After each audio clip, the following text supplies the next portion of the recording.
Mainly single মেশিনের Robin breakage কেন হয়? সিঙ্গেল মেশিনের রবিন ব্রেকেজ বিভিন্ন কারণে হতে পারে। সেটা হচ্ছে যে আপনার যদি রবিং টেনশন আপনার ঠিক না থাকে, হ্যাঁ, লুজ হয়, সেক্ষেত্রে আপনার ব্রেকেজ হতে পারে। এরপর হচ্ছে যে আপনার এখানে ক্লিয়ার ক্লথ আছে, ক্লিয়ার ক্লথ যেটা আছে এটাতে যদি ময়লা থাকে সেক্ষেত্রে আপনার রবিন ব্রেকেজ হতে পারে, ঠিক আছে। তো এরপর হচ্ছে যে যদি আপনার স্লাইবার মোটা চিকন হয় সেক্ষেত্রে ব্রেকেজ হতে পারে।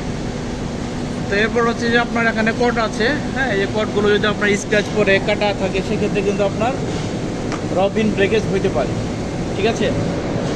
তো এরপর আসি যে আপনার যদি স্প্যান্ডেল ভাইব্রেশন হয়, সেক্ষেত্রে কিন্তু আপনার রবিন ব্রেকেজ হতে পারে।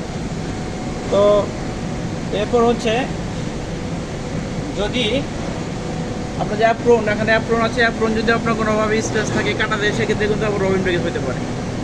তো আমাদের একটা জিনিস লক্ষ্য করতে হবে, সেটা হচ্ছে আমরা যে রবিং হ্যাং দিই, হ্যাঁ, রবিং হ্যাং অনুযায়ী আপনার টিপিআই ঠিক আছে কিনা, হ্যাঁ। আর হচ্ছে যে আপনার যদি আপনার এরকম হয়, আরেকটা বিষয় সেটা হচ্ছে যদি আপনার যে আড়াই পেজ যেটা আছে, হ্যাঁ, যে আড়াই পেজ যে ঠিকভাবে দেওয়া না হয় সেক্ষেত্রে কিন্তু আপনার রবিন ব্রেকেজ হতে পারে। তো এগুলো কারণে আসলে মেইনলি রবিন ব্রেকেজ হয়। আর একটা বিষয় হচ্ছে আইরাইজ টেম্পারেচার একটা বিষয় থাকে, সেটাও হতে পারে। তো আশা করি বুঝতে পেরেছেন। আজকে পর্যন্তই, পরবর্তীতে নতুন একটি টপিক নিয়ে ছিল, তো তখন ভালো থাকবেন। আল্লাহ হাফিজ।